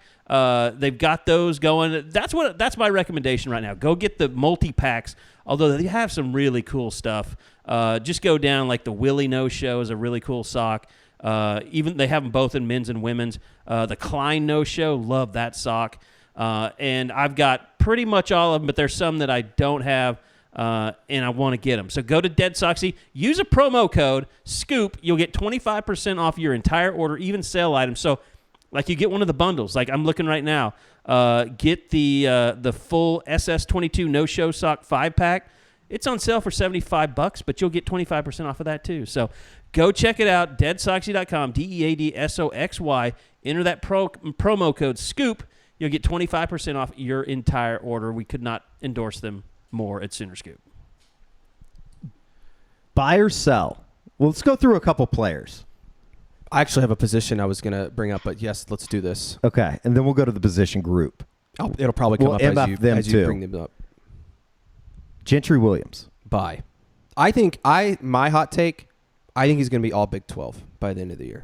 I think he's going to be one of the better corners in the league. Not first team all Big 12. Sure. I think he'll be maybe at second least team. honorable mention. At least honorable mention. I think he's going to be really good. What say you, Josh? Buy. He's one of the guys that, talking to some of the people about summer workouts, that he did everything they hoped he would and more. It sounded like he had a hell of a summer. I can just tell you, just talking to him at just looking at football him. camp. Yes. I think I told you, Josh, I can't remember OU having a cornerback physically that gifted and what he's done with his body and adding weight and just overall looking like a player going into this season. It seems like he's ready for this next step. Guys, and do you think there's anybody that benefited more from like the Josiah Wagner, Makari Vickers arrival? I don't know if that was a wake-up call for Gentry or what it was, because I certainly don't want to present it as like Gentry wasn't doing what he needed to do. But it definitely feels like once he realized, like, those guys are real good, they could come take a job if you're not ready to keep it, or, to go take it yourself, I guess a better way to say that. It feels like the switch just kind of went on for Gentry since the spring. You buying or selling? I wish we would have seen more in the spring, but he had the thing. Yeah. But I don't know. Where you were ambulance chasing? Yes, where I was guilty of being insensitive to players by doing my job.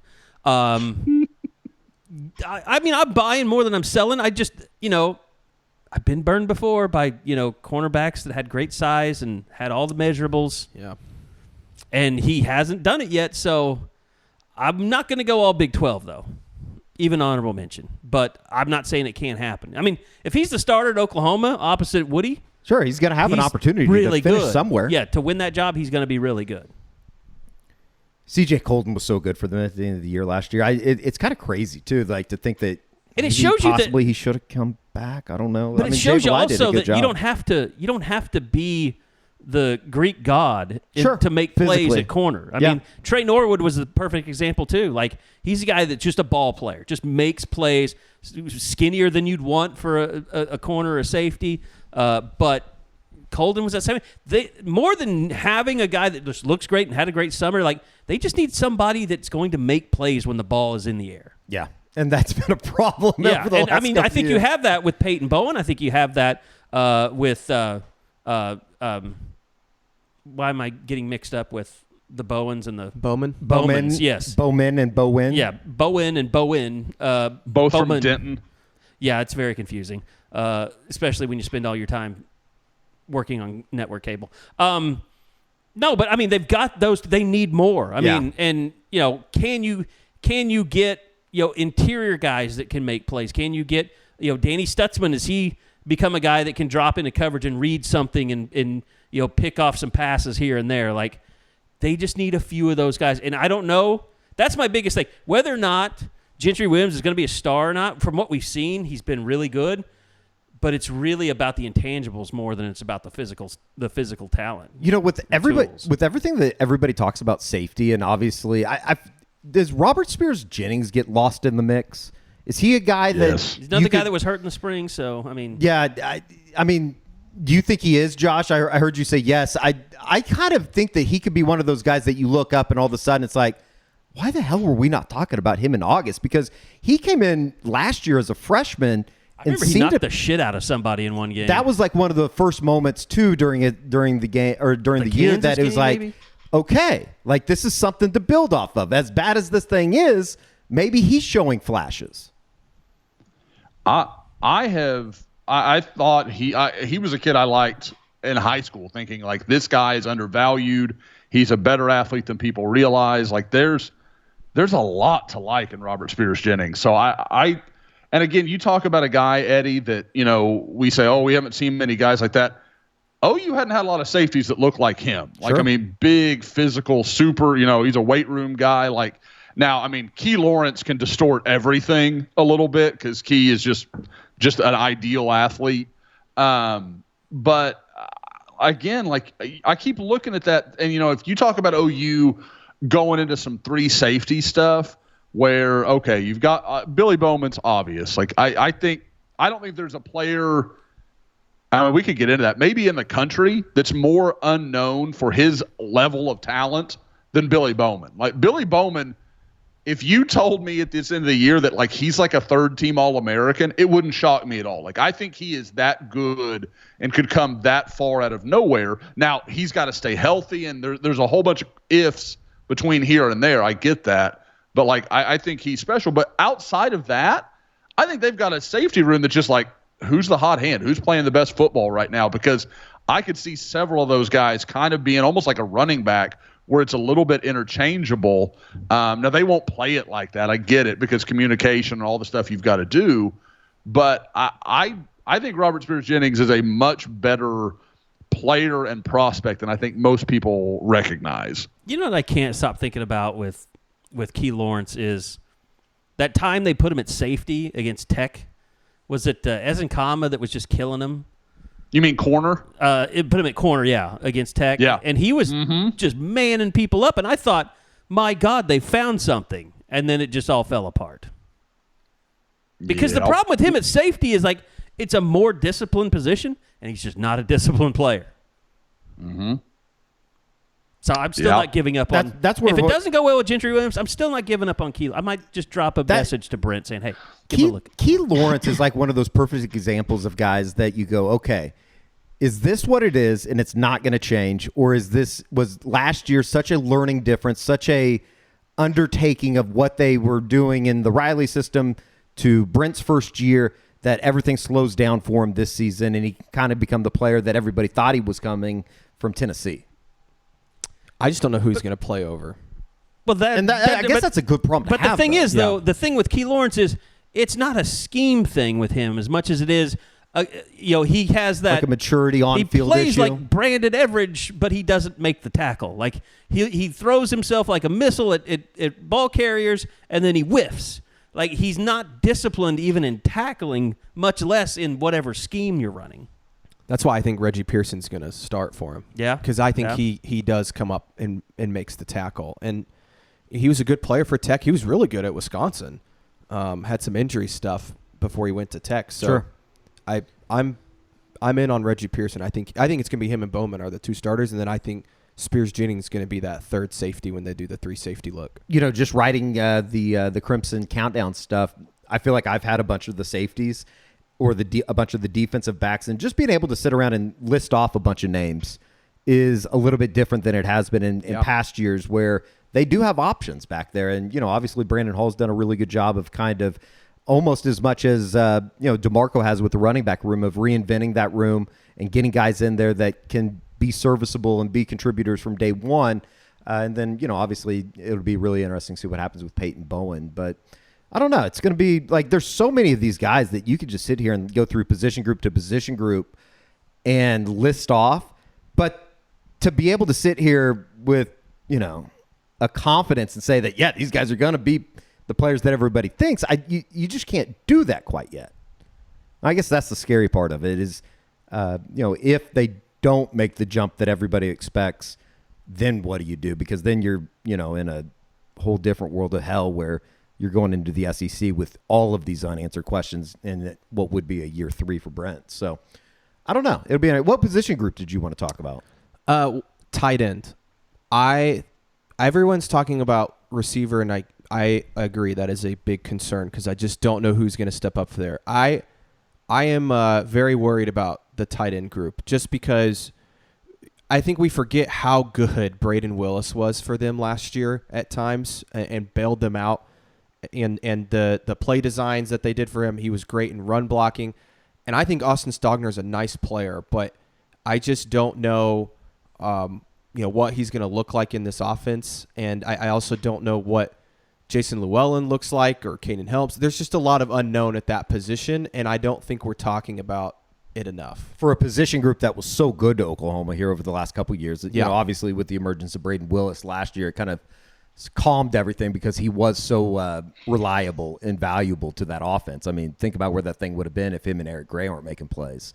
It is scary. And, obviously Joe John's been able to go out and get Devon Mitchell, which is, obviously a big deal, and he's coming in the 2024 class. But, does it come down to the Falui kid from Cameron that has only played football for a year now at Oklahoma, or I guess technically, 7 months? Yeah. Like, does it come down to him being a player? Does it come down to a Blake Smith from Texas A&M stepping in and being serviceable for him offensively? What are you guys' thoughts on, because you guys covered their recruitment, but Helms and Llewellyn, are those guys that you anticipate can be big contributors for this group? Josh, I mean, wasn't the word on Helms kind of, it was always going to be about development, and maybe that process has been sped up a little bit because of the situation that they're in? And oh, by the way, he's also been hurt for so long.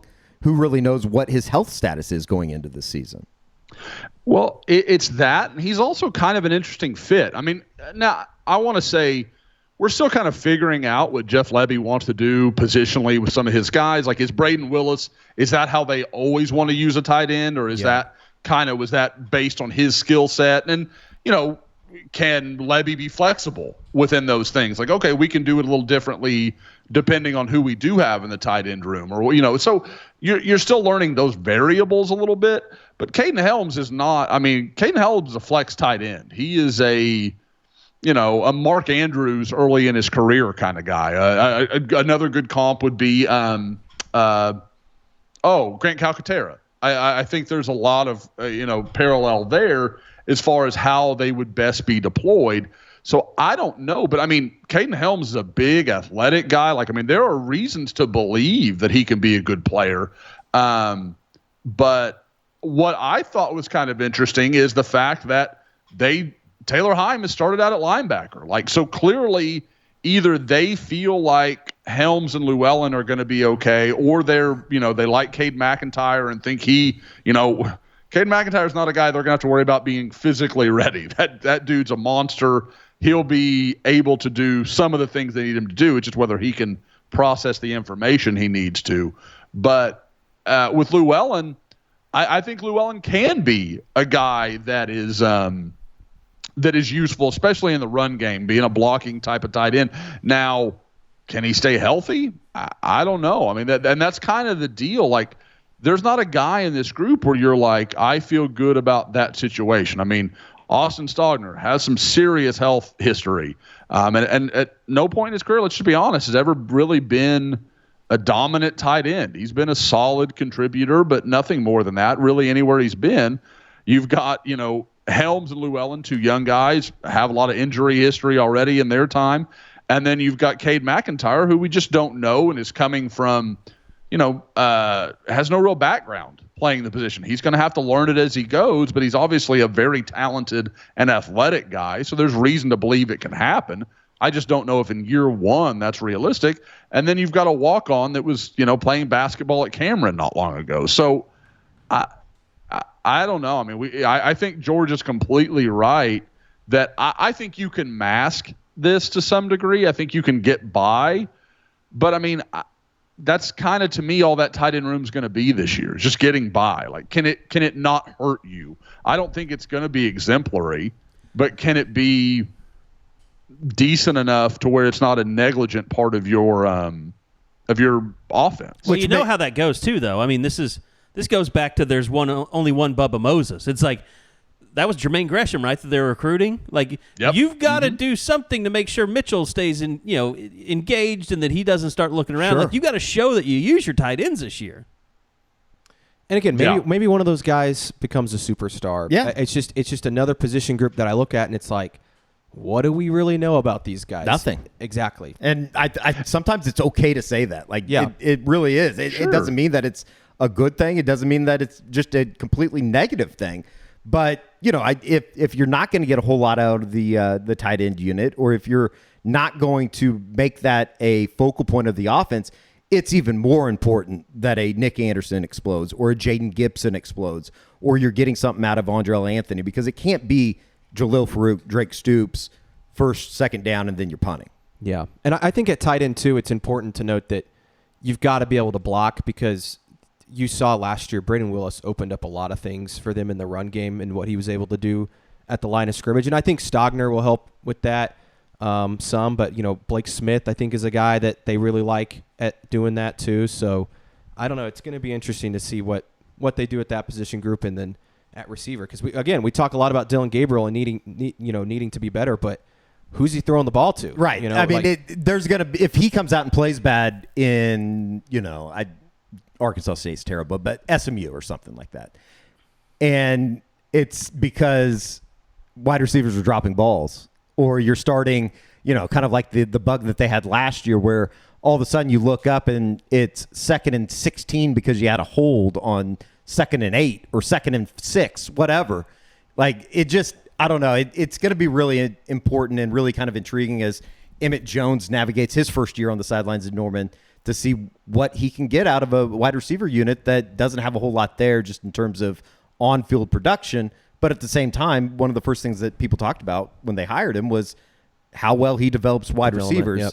Well, let's see it through the first couple games. And I do wonder too, and this has been some discussion, Josh, I think on the board chat. Does the offense look any different with having more quarterback depth, bringing in someone like Jackson Arnold? Do you do some different things with Dylan Gabriel that maybe they were worried about doing last year, because you knew if he went down they were screwed? I mean, do you guys think that we'll see a different offense in terms of what Lebby's doing? Maybe not tempo wise. I know I kind of dove into that a week ago or so, but I'm down for designing a playbook kind of for Jackson Arnold, where you give him a series in the first half or the second half, or it's hard to do that though, because I mean, Jeff Lebby. Like, are you proposing that like Jackson Arnold being a part of the offense from the get-go? Yeah, not like a belldozer type deal, right? But right, something where he gets a series. Like, I was more so saying, like, are they super interesting if that happened? Awesome. That would be fun. I mean, now I think from the get-go would be a little tough, because you want Dylan Gabriel to get confidence, to play well, sure, to have that opportunity. Yeah. But if he is playing well and your offense is putting up a lot of points, then I think you should look at that. It's a lot easier to do that if you go out and you play well early. Right. Yeah. And how much do you show before the Big 12? And maybe you use that like a motivation. You tell Jackson, like, look, I need you to be a team player. I need you to learn. I need you to support Dylan Gabriel. And if it goes well, we're going to start giving you a series every game. I haven't heard a whole lot of this, so this would be a complete projection on my part. I'm not trying to cause any controversy, but I don't think that there is a division in that quarterback room, maybe like there was with the Spencer and the ego 100%. And the confidence that Caleb Williams brought with him. I think that everything that we've heard, and then everything that we've heard kind of off the record too, is that Jackson and Dylan get along extremely well. So I don't There's think a much there would ever bigger be age difference between those two. And it's probably, I don't think, a feeling of, this MFer behind me is trying to take my job. I think it's more of a, let's be a really good team because we know how important this is. Well, and Dylan said at the spring game that he knows Jackson's the next guy. I mean, I wrote that story. I mean, he was like, yeah, I know Jackson's the next, big deal here, and talked about taking him under his wing. You think about it, like, okay, and the Spencer and Caleb thing it's so different because Spencer came in, and then they got this transfer in Jalen Hurts. Yeah. Then he had to be his backup. He sat behind. He waited his time. He probably thought he was better than Jalen Hurts, like most young, cocky, 5-star quarterbacks are going to think. Like, he should have gotten a better chance instead of, like, what was his only action, like, late in the bowl game when they were getting their heads kicked in? For who? For Spencer Rattler. Yeah, he also played in the COVID season, which, I think. But he's talking about Spencer's first year. His true freshman year. He played some in the opener against whoever not Houston, but the next game. Yeah. I know you're talking about. But he waited that whole year for his opportunity for Jalen Hurts to be gone, and Jalen Hurts finished second in the Heisman, and he's like, "This is my time to shine." And you're sitting there with Caleb Williams also. Well, not that year, but you go through the year, the COVID year, like I said, you play well in the Cotton Bowl, then you come back and you have this kid. It's like, who are you? You haven't lived up to Baker Mayfield or Kyler Murray or Jalen Hurts. Like, I'm going to take your job. Like, Dylan's not in that situation. Well, and there was a lot of, like, personal, I think, just conflict and beef between those two because I don't think Spencer was very mature at the time either. Right. I don't think he really accepted the competition maybe like you would want. As we found out, too, those are two very big egos. And two very different, I feel like, personalities, even without knowing them. Even talking to Spencer last week at SEC Media Days, a lot of that's not gone away. But Dylan doesn't have a big ego, at least from what we've talked to him. I will say he's more confident than it seems he was a year ago. But back to my point was, now that if you're Jeff Lebby, okay, I do have a reliable backup in Jackson Arnold. Do you run Dylan Gabriel more? Do you do more things where maybe it's a longer developing play to get the ball out, deep or whatever it is? Does the offense look any different because you say, okay, I actually know there's somebody behind Dylan that can take over if need be? Well, and I think, a lot of it too is at the end of the year, whether the numbers tell you, and they probably tell you that they weren't, especially in short yardage, but OU's ability to be able to run the football opens everything up, and that's, pretty obvious. Yeah. Did you know Dylan only had 4 fourth-quarter touchdowns last year? Doesn't surprise me. That's not very good. In total, like rushing, passing, or? I think just passing. I don't know about rushing. He only had 4 fourth quarter. He had 9 first quarter and I think 9 second quarter touchdowns. So his production, if you look at his production through the quarters, it just takes a mass. He was phenomenal in the first quarter, just really, really good. One of the best in the country in first quarters and one of the worst in the fourth quarter. Guys, George has brought up, kind of the difference in Lebby's style.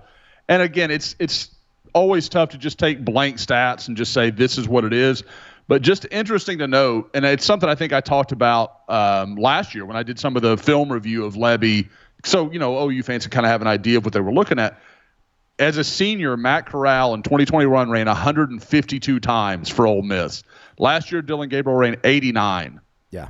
So, I think in Jeff Lebby's perfect world, Dylan Gabriel will run the ball more. I don't know if he's going to run 150 times. Sure. But because I think Matt Corral is a better runner than Gabriel is. But you also couldn't risk losing him. Right. Like especially after TCU 100%. And Texas. It felt like they were starting to unleash it a little bit more in that TCU game or going into that TCU game. And then all of a sudden you come out of the Cotton Bowl and you're like, well, shit, if he's not out on the field, you can't do anything offensively. Yeah. Yeah. We're going to wrap him in bubble wrap. Right. But every single snap. So yeah, that was just, guys, we talked about it going into the season. That was the one guy you were like, they can't lose him. Anybody else, and they did. And it just, it seemed like everything got off schedule from that point forward. But I would say, and I hate being this guy because I was, one of the people that kind of jabbed at people in the spring with this talk. But I'm one of those people, if Jackson Arnold if there's some reason, like Dylan Gabriel goes down, something like that, and Jackson Arnold's allowed to play the majority of a game, I'm not convinced that Dylan Gabriel immediately returns as the starter. So you're saying Jackson could beat him out with a performance? I think that. I've said it a couple times. Like, if I'm an opposing defensive coordinator, I'm not that interested in knocking Dylan Gabriel out of the game. Guys, we're gonna do some Alex Grinch tackling. We're gonna roll them down. We're gonna be a little more careful. Jamoy Hodge, you need to tone it down. We're not knocking him out. Like that. That feels. I don't know. I mean, the more I talk to people and the more I hear things, Jackson Arnold just kind of has that thing. Yep. I don't know how to put my finger on it, but there's just something about him that I don't know. It tells me he's going to be even better than I thought. I'm telling you right now, everyone inside that program, they're excited about the future with Jackson Arnold. Yeah, he's doing things right now just as a freshman, and it's not even particularly football stuff. And I guess it could be considered football stuff, but almost kind of running 7-on-7 stuff in his own way. And obviously Dylan's there. I don't think he's trying to unseat him or anything, but it's very apparent that he is comfortable with everybody looking at him. And, I think that it's easier to do that when you come from a program like Denton Guyer, where, the eyes of kind of the quote unquote Texas high school football scene has always been on him. It's a comfortable position for him. And, I to a certain extent, I don't know how comfortable Dylan was a year ago being the quarterback at Oklahoma. And maybe there's too much that's put into that in a certain level, but I do think that it affects how you go day to day. It affects how you go out and play on Saturdays with kind of the weight of the world and the weight of the kind of the monster that is Oklahoma football. You know what? If we're having an impromptu budget meeting here, I would say, George, one of the things that Brent said at Big 12 Media Days that has me so intrigued is talking about Danny Stutzman and player-led practices. I would love to know what the anatomy is of a player-led practice. Talking to older guys like Jordan Kelly, is it different than it's ever been? Are players expected to be more accountable for leading practices? Because nobody's ever talked about that kind of stuff before. Yeah, and I wonder, is that something that they did under the old regime? Is that something? Yeah. That it's not. Danny's talked about it. He talked about it a little bit at Big 12 Media Day, just as far as how uncomfortable, and I don't know about uncomfortable, but just how foreign that was to him. And especially when you go back and you're trying to lead these summer workouts or whatever, and A, you hadn't played in a defense before, you hadn't been on the field, and then B, you don't really know the defense like they know it now, and particularly somebody in a Danny Stutzman. And that's the reason why I want this to work for Brent, because stuff like that is that's big boy ideas, to teach your players how to practice when you're not there. I just don't think people have thought that much about it. But obviously Brent comes in here and he's this is what you do in a successful program is when we're not there, the older guys have to be able to get everyone together and go conduct a practice. It's not going to be the same as with the coaches there, but it's going to be better than a bunch of guys out there running around playing grab ass. Well, and I guess it probably isn't a surprise that probably falls under discipline within a program, which I think everybody would argue towards the end of particularly that final year under Briley, stuff like that had waned. I don't think that there was a whole lot of focus being put on stuff that it's kind of the talk about all the small things, and you go back and you listen to some of the stuff that Brent. I'll say this till I die, that if you go back and you listen to some of the stuff that Brent talked about in the introductory press conference, and then some of the stuff that he even said at the beginning of the season last year, he was basically telling you that everything wasn't okay. And I think that maybe it's a hindsight type of deal where you go, oh, okay, yeah, that's of course what he was talking about, and maybe it was unintended in a way, but I do think that they were basically telling you, this is going to be a rough uphill battle. We're going to have to figure, we're still Oklahoma, we're going to have really good players, and on a given Saturday, we're just going to be better than the other football team. But to actually go and compete and be a team that, they want to be and go win a Big 12 championship, I mean, look at Kansas State. It's not because they have a ton of athletes up there. It's because they were a really good, disciplined football team. By the way, I truly believe that the homeless problem on Campus Corner has produced some of the most aggressive flies in the history of mankind. They're all over in here. But part of that's we've got fuzzies just sitting out, but they're so aggressive. Yeah. all over me. In your face, all over your body, like just. By the way, I looked up those Dylan Gabriel 4 touchdowns in the fourth quarter. 2 of them came against Texas Tech, so half of them came in one game. Those 4 fourth quarter touchdowns. Not passes. great. And he did not have any rushing touchdowns in the fourth quarter. So only 4 total touchdowns from Dylan Gabriel in the fourth quarter. Yeah, that's not good. It's not good. They just weren't good at the end of games. No, they were terrible. And look, they were bad at other times too, but just in those tight games, man, offense it's crazy and defense, how they were bad they were in the fourth quarter, though. And at the same time, you think back of how many games they were truly in with 2-3 minutes to play. I mean, even the Baylor game, if you want to say that they were technically in that game, needing a stop and get off the field and get the ball back to the offense, it's stuff like that that adds up. And, you know, obviously, 17, 18, 19, they were able to truly get away with murder out there. Like, just how poor they were defensively, they were always able to find a way out of that hole that they dug because they had historically great offenses. I'd like to take this moment to apologize to Dylan Gabriel for hiring the world's biggest Dylan Gabriel hater. Hey, I defended Dylan back in spring. I was all over, saying that it was crazy talking about Jackson Arnold beating him out for the starting job. And I still think it should be Dylan's job, but I do think it might look different with Jackson. It's up to Dylan Gabriel to keep the job, to play well, and to silence the doubters. Yeah. And I think he'd be the first person. Like, he kind of talked about it in Arlington at Big 12 Media Day. Like, he's the first person to tell you they have to be better offensively, or they really are in a bad way. And I think that with the guys that they have around him, it feels like they should be better in some spots.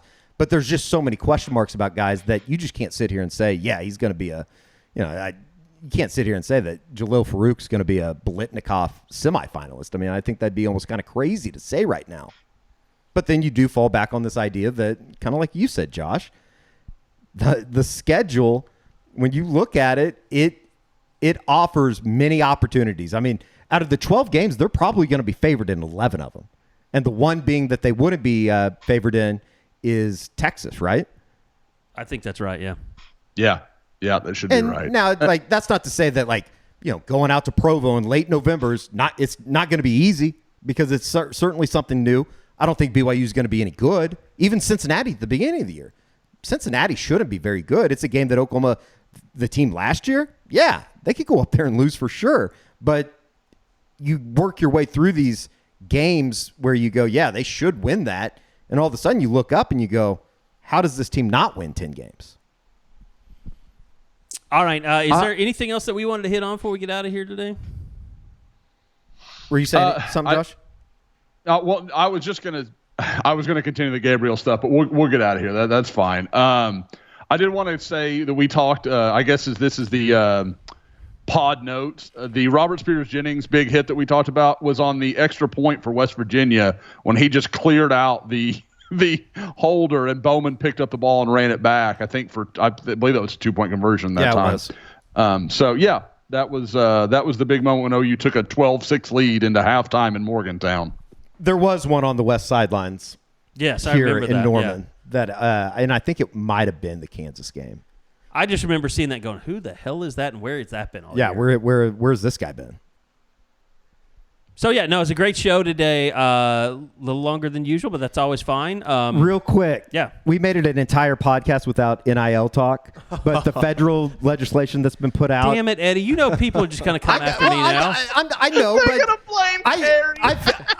I feel like this is a pretty Are you trying to win aspect. this guy on the Crimson Corner like a year subscription or something? Because I told him if he could prove that I talk about NIL on every podcast, that he would have to have if he couldn't prove I was going to ban him for a year. It's a bipartisan issue. I just don't know why people get so upset about NIL talk. I mean, I think I have a clue why, but I'm not sure. There is an irony in, I think somebody said it on the board maybe yesterday, that for the longest time, NIL was the biggest issue with Oklahoma recruiting. And given the last couple weeks and the way that things have gone, it seems like they really excel at NIL. It seems like they might have their shit figured out, despite the detractors of it.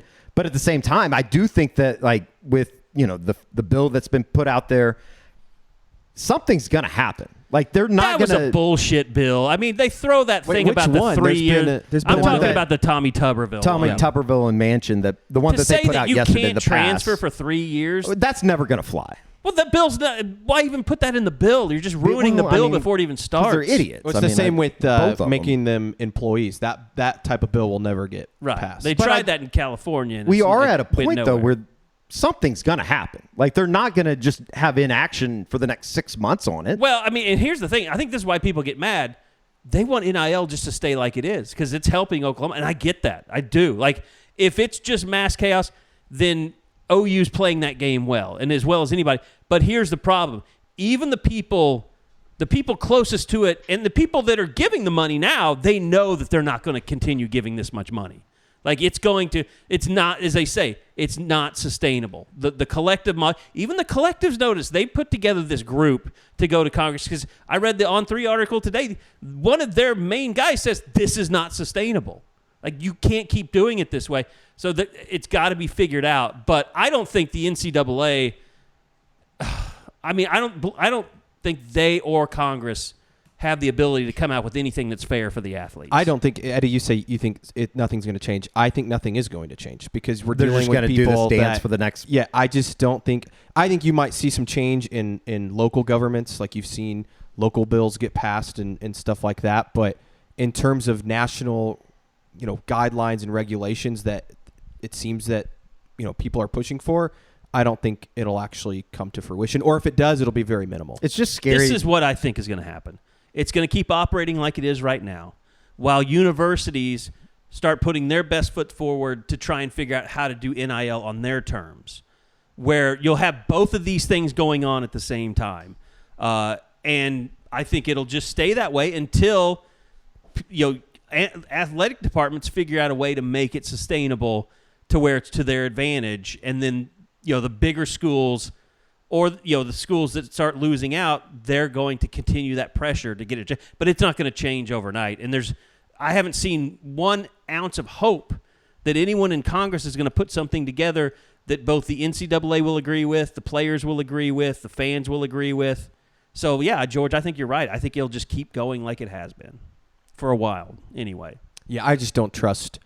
3 years. I say 3 years it's going to be this way. Yeah, I just don't trust the government to do anything productive. And then, obviously, the NCAA has shown no effort to do anything. So, Well, Tuberville and that Manchin, is that the guy that he authored it with? Like, it is clearly like old man yelling in a cloud legislation, like trying to turn the time back. Sure. Yeah. And that genie is out of the bottle. You're not putting it back in. Yeah. And I guess it's toothpaste. I don't know if they completely understand that. And think about Tommy Tuberville. He was out of touch when he left college football. He's still out of touch and just getting further out of touch the longer he's away from it. Sure. The only person I trust to actually get any change is Greg Sankey. Now, if he runs for president, then maybe they'll change something, but I don't.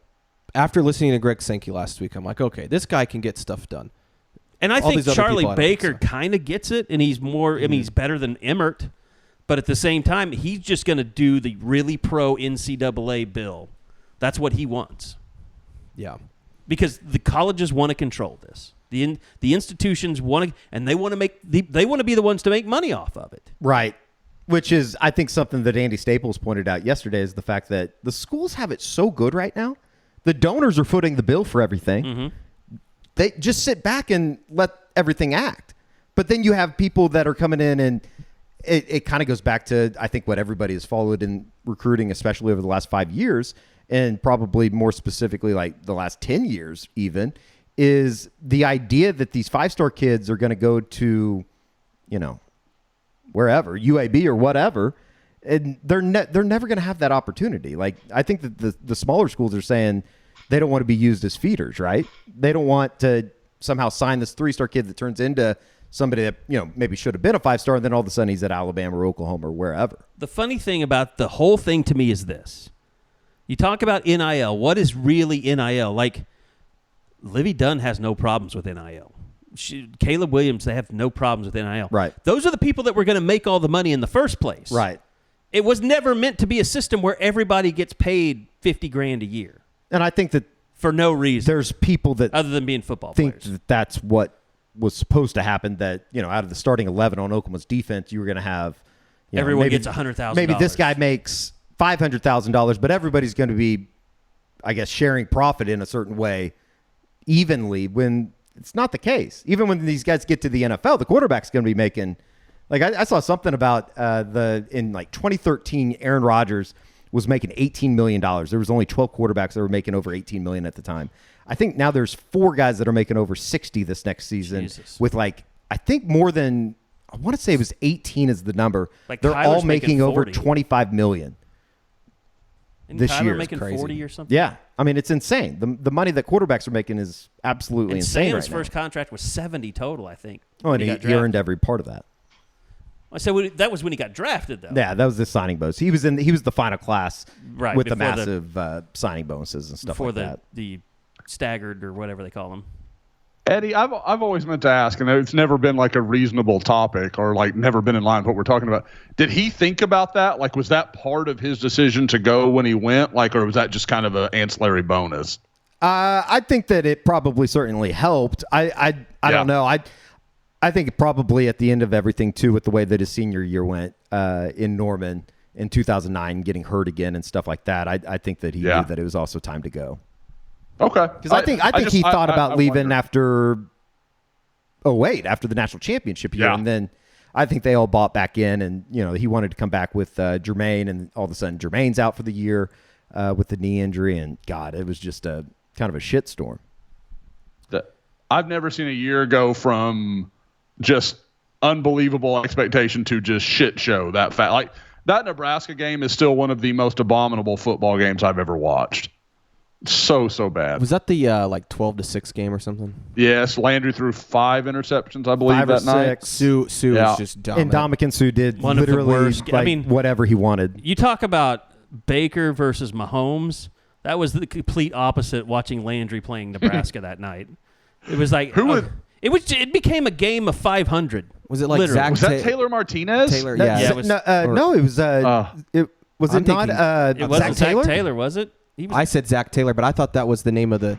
No, that's Zach Robinson, Oklahoma State. Zach Robinson. Was Yeah. Oklahoma State. it would have been Taylor I'm pretty sure it Martinez would've been- because in 2010 they played in the Big 12, the final Big Big 12 12 championship game. So that was 09, yeah.